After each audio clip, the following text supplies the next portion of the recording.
અને સુખ કે દુઃખ હોય એમાં ભગવાનની ઈચ્છા માની, ભગવાનને લક્ષ્ય બનાવી. આ યાદ રાખજો. આજે હું તમને મારા હૃદયની એક ભાવની વાત કરું કે જે મેં અનુભવી છે, માટે હું તમને કહી શકું છું.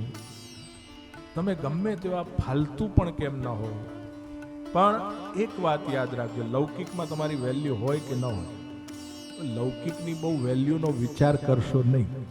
યાદ રાખજો. કારણ કે બુદ્ધિમાં એક વસ્તુ બેસાડી દો, આ લૌકિક આજે છે ને કાલે નથી. તમને કોઈ આજે માન આપ્યું, કદાચ ન પણ આપે, કાલે તમારા અપમાન થઈ જાય. તમારી પાસે આજે પૈસો છે, કાલે ન પણ હોય. મીન્સ આ લૌકિક જે છે, ધન, પ્રતિષ્ઠા, સન્માન, પદ, સ્થાન, એ છે તો છે, ન તો નથી. છે તો ભગવાનની ઈચ્છા માનો, ન હોય તો ઈચ્છા માનો. પણ શું માનવાનું? આ બધું જડ અને નશ્વર છે. મારા ઠાકોરજી સત્ય છે, એ મારા છે, માટે હું ગમે તેવો છું. લૌકિકમાં કદાચ મારી વેલ્યુ હોય કે ન હોય, પણ મારા પ્રભુ માટે તો મારી વેલ્યુ ઘણી છે. આવો વિચાર રાખો. અંતર્મુખ થજો. મારા પ્રભુ મને જુએ છે, મારા પ્રભુ મારી સાથે છે, મારા ઠાકોરજી મારું સર્વસ્વ છે. અગર એ મને પ્રેમ કરે છે અને હું એમને પ્રેમ કરું છું, દુનિયા જગ મારે દુનિયાની લેવા દેવા. આ ફિલિંગ્સ આવવી જોઈએ. અને આ ફિલિંગ્સ જેટલી દ્રઢ થાય, આ ફિલિંગ્સ જેટલી ઊંડી થાય, આ ફિલિંગ્સ જેટલી આપણને કોઈક વધારે, આ યાદ રાખજો, તમારી આવી ફિલિંગ્સને કોઈ વધારે જોર મારે, વધારે તમારામાં વિકસાવે, એ તમારા માટે પ્રભુએ મોકલેલો પ્રભુનો દૂત છે. બાકી બધા યમદૂત છે.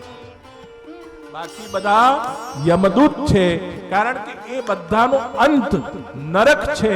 આ બધાનો અંત ગૌલોક નહીં, પણ નિત્ય લીલા છે. બસ આ બધી વિચારધારાઓ માણસમાં હોવી જોઈએ. અને એને એક જ વસ્તુ ઉપર ભાર મૂકો, जिस समय जिस घड़ी प्रभु હું ગમે તેવો છું, પરંતુ આપ મારા છો. દિલના ખૂણામાં ડીપલી એ સેન્સ, એ હ્યુમર, એ ફિલિંગ્સ હોવી જોઈએ કે મારા ઠાકોરજી મને ઓળખે છે, મારા ઠાકોરજી મારા છે. પછી તમે એવો ભાવ કરજો, તમને એવો અધિકાર, જો યાદ રાખજો, અધિકાર વગર ભગવાન પર અધિકાર થતો નથી. અધિકાર વગર ભગવાન પર અધિકાર થતો નથી. માટે તો ખેલના દિવસોમાં આપણા શ્યામ સુંદર ઠાકોરજીના ચરણાર વિંદને ઢાંકી દેવામાં આવે છે. ચલ આજ તું मेरे चरण में मत देखना, क्योंकि मैं तुझे अधिकार देता हूं, तू मुझे सख्य भाव से भज. सख्य भाव એટલે દાસ ભાવ હોય તો સખ્ય ભાવ આવે નહીં. તમે બહુ દાસ થઈને ફરો ને, તમારા ઠાકોરજી કે બહુ દાસ થઈ ગયો, હવે થોડુંક સામને તો આજા. આખો દિવસ દાસ ભાવ ન ભાવે हमारा ઠાકોરજી. कभी कभी सख्य भाव भी पैदा हो जाता है. रस છે ને, નવ રસ, રસાનામ સમૂહો નામ રાસઃ. અનેક રસો જ્યારે ભેગા થાય ત્યારે એને રાસ કહેવાય. એમ ભગવાન રાસ ક્યારે ખેલે કે જ્યારે અલગ અલગ રસ એ જીવને અનુભવ કરાવે. અને સખ્ય રસ, માધુરી રસ, વીર રસ, શૃંગાર રસ, વિભત્સ રસ, એમ અલગ અલગ દિવસે અલગ અલગ રસ તમને ભગવાન અનુભવ કરાવે. અને તમે બધા રસોથી પુષ્ટ થતા જાઓ. પછી જ્યારે બધા રસો તમારી અંદર સ્થિર બને ત્યારે ભગવાન કે અબ તું મેરે લાયક હુઆ હૈ, અબ મેં તુझे સર્વ રસ મહારાસ કા અનુભવ કરા. એટલે પુષ્ટિ માર્ગની અંદર અલગ અલગ રસો આ અલગ અલગ ઋતુમાં ભગવાન પ્રગટ કરે છે. પુષ્ટિ માર્ગની સેવા પ્રણાલિકા એ ભાવ પ્રધાન છે, બુદ્ધિ પ્રધાન નથી, ભક્તિ પ્રધાન છે. તો આપણે વસંતના દિવસમાં આપણા ઠાકોરજી બે રસ પ્રગટ કરે છે. એક તો છે સખ્ય રસ અને બીજો છે શૃંગાર રસ. એક વસ્તુ યાદ રાખો, શૃંગાર રસ જ્યાં છે ત્યાં સખ્ય રસ ઓટોમેટિક હોય જ છે. કારણ કે સખ્ય સમાનતા, સખ્ય રસનો અર્થ છે સમાનતા. હે ભગવાન, હું આપના સામે છું, આપ મારા સામે છો. આપ ભલે ભગવાન છો, આપ મારા છો. આ યાદ રાખજો. ભલે આપ ભગવાન છો, પણ આપ મારા છો. મારા છો માં તો બાલ ભાવે આવી જાય. બાલ ભાવ તો વસંત ન ખેલાય. મારા છો એમાં તો બાલ ભાવે આવી જાય. તો પછી યશોદાજી થઈને તમે ત્યાં ભગવાન પાસે ખેલાવા જાઓ તો તમને મજા ના આવે, ભગવાનને મજા ના તમને આવે. માં પણ બાળકને રંગ તો નાખે, પણ એમાં માને મજા આવે, બાળકને ના આવે. પણ જ્યારે પત્ની કે પ્રેમિકા એ પ્રેમિકે પોતાના પતિ ઉપર રંગ નાખે તો પત્નીને પણ આનંદ આવે ને પતિને પણ આનંદ આવે. એમ ભગવાન જ્યારે સખ્ય રસ સમાનતા પેદા કરે અને ત્યારે શૃંગાર રસ પેદા થાય, ત્યારે વસંતના 40 દિવસનો જે આનંદ આવે એ મહારસ પેદા થાય. એટલે પુષ્ટિમાર્ગનો સેવા પ્રકાર કોઈક વાર શાંત રસ છે. શયનની અંદર પ્રભુ શાંત રસ પ્રગટ કરે છે. શાંત રસમાં પણ શૃંગાર છે. રાજભોગની અંદર પણ પોતે ઘણીવાર માધુર્ય રસ પ્રગટ કરે છે. એમ અલગ અલગ રસ આખા દિવસમાં. આ તો બહુ ઊંડો વિષય છે, ચર્ચા ઘણી લાંબી થઈ જાય, પરંતુ સારાંશમાં તમને કહું કે ભગવદ રસ એ મુખ્ય છે, વિષય રસ એ ફાલતુ છે. આ બધા વિષય રસમાં જેટલી ઇન્દ્રિયો અંદરથી પહોંચ્યા કરશે એટલો ભગવદ રસ તરફ એની ઈચ્છા જાગશે નહીં. એટલે પેલો જે ડુક્કર હોય ને એ કાદવમાં જ પડીને એનો આનંદ લીધા કરે. એ ડુક્કરને કોઈ કે મૂર્ખા, આ કાદવમાં આનંદ નથી, આનંદ તો અત્તરમાં છે. એમ મહાપ્રભુજી આ જીવોને કહે છે, આ સંસાર રૂપી કાદવને છોડ અને પરમાત્મા રૂપી અત્તરને પકડ. બસ એ જ આપણો સેવા માર્ગ છે. ધીટ ઇઝ અવર પુષ્ટિ માર્ગ. પ્રિયજનો, આજના આ યુગમાં લગભગ બધાની ઈચ્છા એક જ હોય છે કે અમે બધા જ પ્રભુને પ્રાપ્ત થઈએ. કોની એવી ઈચ્છા ન હોય કે જેને ઠાકોરજીને પ્રાપ્ત ન કરવા. બ્રહ્મ સંબંધ લીધા પછી સર્વની ઈચ્છા એક જ હોય છે અને બધાને ખબર છે કે લૌકિકમાં અશાંતિ સિવાય બીજું કંઈ નથી. લૌકિક સંબંધોમાં પણ કટુતા સિવાય કંઈ નથી. અને પ્રભુમાં જે આનંદ છે એ આનંદની ગણના આ લૌકિકમાં ક્યાંય પણ થઈ શકે એમ નથી. આ બહુ સત્ય છે. તેમ છતાં આ જીવ એના લક્ષ્યથી ભટકી કેમ જાય છે? બહુ જ ઊંડો વિચાર કરશો તો ઈચ્છા તો ભગવાનને પ્રાપ્ત કરવાની છે, પણ એ ઈચ્છામાં પ્રબલતા નથી. જેમ તમને કોઈ ઈચ્છા થાય અને એ ઈચ્છામાં જ્યારે પ્રબલતા થાય ત્યારે એ ઈચ્છાનું ફલ પ્રાપ્ત થાય છે. પણ ભગવાન માટેની જે ઈચ્છા છે એમાં બીજી ઈચ્છાઓનો ભેળસેળ થતા પ્રભુ માટેની જે ઈચ્છા છે એ દબાઈ ગઈ છે. આ સત્ય છે. તો પછી એ પ્રભુની ઈચ્છાને કેવી રીતે જાગૃત રાખવી, એને કેવી રીતે પ્રબલ બનાવવી, ત્યાં અનુભવીઓ એમ કહે છે કે જેમ ઘોડો હોય ને, ક્યાંકથી તમે પોતાનો ઘોડો કોઈકને વેચી નાખો એટલે ઘોડાનો સ્વભાવ છે કે જેનો હોય એ વેચાયા પછી પણ પાછો દોડીને આવે ખરો. એક વાર તમે એને પાછો મૂકી આવ્યા કારણ કે તમે તો વેચી દીધો છે. હવે એકવાર ઘોડો દોડીને પાછો આવે ને તમે જો પાછો એને મૂકવા ન જાઓ તો ઘોડાને એમ લાગે કે હું વેચાયો નથી. જેટલી વાર એ દોડીને આવે એટલી વાર ફરી પાછા આપણે એને જ્યાં વેચ્યો છે ત્યાં મૂકી આવીએ તો એ ઘોડાને એ વેચેલા વ્યક્તિના ખૂંટા સાથેનો પ્રેમ થઈ જાય. એવી રીતે આપણું જે આ મન છે, આ મનમાં શું છે? ઈચ્છા છે. આ મનમાં ધનની ઈચ્છા છે. યાદ રાખો, 3 પ્રકારની ઈચ્છા જાગે. એક ધનની, એક વિષયની અને ત્રીજી માન અને સન્માન. આ 3 ઈચ્છા બહુ પ્રબળ છે. આ જેને ભક્તિ કરવી છે એના માટેની વાત છે.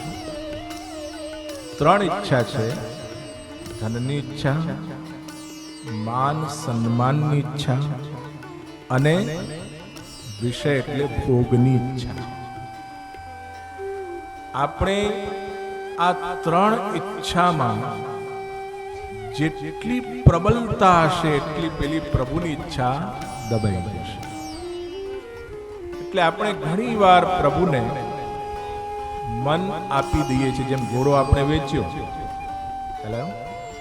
ઘોડાનો સ્વભાવ છે કે પાછો આવવાનો એના માલિક પાસે, એમ મનનો સ્વભાવ છે પ્રભુના ચરણોમાં ધર્યું, પ્રભુને અર્પ્યું, છતાંય એ જ્યાં હતું ત્યાં પાછું આવવાનું કરશે. પણ જેટલી વાર પાછું આવે એટલી વાર એને પાછું પ્રભુના ચરણોમાં ધરી દેવું, પાછો આવે ને પાછું ધરી દેવું. કેવી રીતે? સત્સંગના માધ્યમથી, સેવાના માધ્યમથી, વાંચનના માધ્યમથી, જપપાઠના માધ્યમથી એ આવતું જાય ને પાછું ધરતા જઈએ તો એક દિવસે મનને પ્રભુના કૂટે બંધાવવાની આદત થઈ જશે. આ આપણા મનનો સ્વભાવ છે પ્રિયજનો. અને પછી જ્યારે એ સ્વભાવ એનો બંધાવાનો થઈ જશે ને, આ યાદ રાખો, મહાપુરુષો શું કહે છે એ બહુ સમજવા જેવી વાત છે. આ જે ઈચ્છાઓ લૌકિકની છે ને, એમાં મનને રાખવાથી એ ઈચ્છાઓ વધ્યા જ કરે છે, એનો એન્ડ જ નથી. there is no end of your mind. પણ એ શાસ્ત્રના અનુભવીઓ, વિચારકો એક વાત પર બહુ જ ભાર મૂકે છે કે મનને, આ યાદ રાખો, મનનો સ્વભાવ ઓરિજિનલ શું છે, મન શું ઈચ્છે છે, એને ભગવાનની પ્યાસ છે, આ યાદ રાખજો. પણ ઇન્દ્રિયો બહિર્મુખ હોવાથી, હું ભગવદ્ ગીતાના એ આશયને એટલે અહીંયા લઈ રહ્યો છું કે તત્વથી તમે સમજી શકો, ચિંતનશીલ બની શકો. ભગવાન ગીતાજીમાં બહુ સ્પષ્ટ કહે છે, ઇન્દ્રિયાણી પ્રમાથિની હરંતી પ્રસભમ મનઃ. ત્યાં એવું નથી લખ્યું કે મન ઇન્દ્રિયોને લઈ જાય છે. ત્યાં શું લખ્યું છે? ઇન્દ્રિયાણી પ્રમાથિની હરંતી પ્રસભમ મનઃ. આ વિષય પર ધ્યાન આપો. મનનો સ્વભાવ છે ભગવાન માટેના થઈ જવું. જો આ હોળીના દિવસ ચાલશે, ચાલે હોલી. મને એક યુવાને પ્રશ્ન કર્યો કે આ હોલી એટલે શું? હોલીનો અર્થ છે, જો ઇન્દ્રિયો અને હોલીનો સંબંધ છે, આપણી જેટલી પણ ઇન્દ્રિયો છે એને હોલી સાથે શું સંબંધ છે, વસંત સાથે શું સંબંધ છે? આપણે જ્યારે છેલ્લા દિવસોમાં હોય ને 40 દિવસ સુધી યા તો તમે તમારા ઘરના ઠાકોરજીને ખેલાવો, યા તો હવેલીમાં જાઓ અને હવેલીઓમાં કેસુડાની પિચકારીઓ, ચાહે તે વલ્લભફૂલ હોય કે મુખિયાજી હોય, મારે છે તો ઠાકોરજી આડીથી. એ જમાનામાં પણ વ્રજમાં હોલીનો મનોરથ થતો, વસંત ખેલાતો. અચાનક એક દિવસ શ્યામ સુંદરે એક પિચકારી એક ગોપીના કપાળ ઉપર મારી, ડાયરેક્ટ આજ્ઞા ચક્ર હોય ને ત્યાં. એટલે ગોપીને બહુ જ આનંદ થયો. એ ગોપી બીજી ગોપીને કહેવા લાગી, સખી સાંભળ તો ખરી, આ પિચકારી કૃષ્ણે મને કપાળ પર મારી છે ને, એનાથી મને લાગે છે કે મારા મગજની અંદર જે લૌકિક વિચારો હતા, એનો રંગ હતો, એ નીકળીને આજે મને પ્રભુ માટે વિચાર કરવાનું મન થયું. આ દર્શનની ભાવના છે. પછી આપણા ઠાકોરજીએ બીજી પિચકારી મારી એ ગોપીના કાનમાં. તો એને કાનમાં જોરથી પિચકારી વાગીને એવો અનુભવ થયો. એને સખીને કહ્યું કે જો સખી, અત્યાર સુધી થોડું થોડું લૌકિક નિંદા સ્તુતિ સાંભળવાનું મન થતું હતું, આજે મારા શ્યામ સુંદરની પિચકારી વાગી છે, હવે ભગવત ગુણગાન સિવાય કઈ સાંભળવાનું ગમતું નથી. ત્રીજી પિચકારી મારી ભગવાને એના આંખ ઉપર. અને હંમેશા યાદ રાખવા, આપણા શ્યામ સુંદરના જ્યારે વસંતના દિવસો હોય ને, ભગવાન આંખ ઉપર ખાસ ગુલાલ નાખે, આંખમાં પિચકારી મારે, અને એ જ્યાં આંખમાં પિચકારીનો રંગ ગયો ત્યાં એ સખીને કહેવા લાગી કે જો જો શ્યામ સુંદર કેટલા સુંદર છે, મારી આંખમાં જે લૌકિક વિષયનો રંગ હતો ને એ નીકળી ગયો ને મને ભગવદ રંગ ચડી ગયો છે. ચોથી પિચકારી શ્યામ સુંદરે બહુ વિચારીને મારી. પહેલા તો એના મનના વિચારોને શુદ્ધ કર્યા, શ્રવણ કરવાની જે ઇન્દ્રિય છે એને શુદ્ધ બનાવી. ત્રીજી આંખમાં મારી કે તું જુએ છે એમાંથી પણ તું ઘણું ગ્રહણ કરે છે, એને હું શુદ્ધ કરી દઉં. અને ચોથી પિચકારી છેલ્લે મારી છે હૃદયમાં. સીધું એના હૃદયની વચ્ચે પિચકારી મારી. गोपी केवा लागी, हे सखी अब तो ऐसा लगता है दिल और दिमाग में कृष्ण के सिवा और कोई हो ही नहीं सकता. આ હૃદયમાં જ્યારે પિચકારીનો રંગ જાય ને, આ હોળીના દિવસો છે. એટલે ત્યાં શું શબ્દ મૂક્યો? ઇન્દ્રિયાણી પ્રમાથીની હરંતી પ્રસભમ મનઃ. ઇન્દ્રિયો જ્યાં સુધી ભગવદ સન્મુખ નહીં થાય ત્યાં સુધી પિચકારી પણ લાગવાની નથી. તમે સન્મુખ જ નહીં થાઓ તો મારશે ક્યાં? કારણ કે શાસ્ત્ર કહે છે શરીર માધ્યમ ખલુ ધર્મ સાધનમ. તમે જો મુક્ત જ હો ને તો તમને અહીંયા બેસવાની જ જરૂર નથી, કારણ કે મુક્ત છો. તમે તો ગૌલોકમાં જ હો ને, પછી પૃથ્વી પર આવ્યા છો. કેમ? શરીર ધારણ કર્યું માટે. શરીર છે માટે મુક્ત નથી, શરીર છે માટે અહીંયા પૃથ્વીમાં છો. પરંતુ વૈષ્ણવ એ સ્વાભિમાન અને ગૌરવ લઈ શકે છે, ભલે અમે શરીરવાળા રહ્યા. લૌકિક લોકો કદાચ શરીરવાળા લઈને બંધનમાં છે, અમે તો રોજ ઠાકોરજીની પાસે જઈએ છીએ, રોજ નિત્ય લીલાનો અનુભવ કરીએ છીએ, અમે નિત્ય મુક્ત છીએ, અમને કોઈ બાધા નથી. એ અભિમાન રાખો. ઠાકોરજી તમારા ઘરમાં બિરાજે છે, સાક્ષાત છે, તો શરીર તમને બાધક નથી, સાધક છે. યાદ રાખો, પુષ્ટિ માર્ગની વિચારધારા એ અન્યથી અલગ છે. જ્યાં પ્રેમ નથી, જ્યાં ભગવત કૃપાનો રસ નથી, જ્યાં ઇન્દ્રિયોની ભગવાન માટેની સન્મુખતા નથી, જ્યાં ઇન્દ્રિયોનો ભગવત સેવામાં અભિનિવેશ નથી, એ બધાને શરીર બાધક છે. પણ જે લોકોની ઇન્દ્રિયો જારીજી ભરતા હોય, જે લોકોની હાથ ભગવાનના શૃંગાર કરતા હોય, જે નેત્ર દ્વારા ભગવત મુખનો રસાસ્વાદ લેતા હોય, અને જે કર્ણ દ્વારા કીર્તનોનો આનંદ માણતા હોય, અને દિલો દિમાગ દ્વારા ભગવત ચિંતન કરતા હોય, એને આ શરીર બાધક થતું નથી. એ અભિમાન રાખો, એને અનુભવો, એને ફીલ કરો કે મારું શરીર ફાલતું નથી, મારું શરીર માત્ર લૌકિક માટે નથી, એને કેવલ સજ્જ કરવા માટે નથી, આ શરીર કેવળ રસોઈ બનાવવા માટે નથી, આ શરીર ઠાકોરજીની સામગ્રી બનાવવા માટે મેન છે. આ શરીર મારા પ્રભુની સેવા કરવા માટે મુખ્ય છે. આ શરીર રેસ્ટોરન્ટમાં માલવા માટે નથી કે લગ્નોમાં મહેફિલોમાં જવા માટે નથી. મારું શરીર મારા ઠાકોરજી માટે છે. એ ભાવ રાખશો તો બેડો પાર. અને એ ભાવ રાખવાથી આપણી ઇન્દ્રિયો જે ખરાબ વંઠી ગઈ છે એ ઇન્દ્રિયોને આદત પડશે, એ ઇન્દ્રિયોને સમજાશે कि मेरे रोम रोम में से जो पुकार उठनी चाहिए वो मेरे हरि के लिए होनी चाहिए.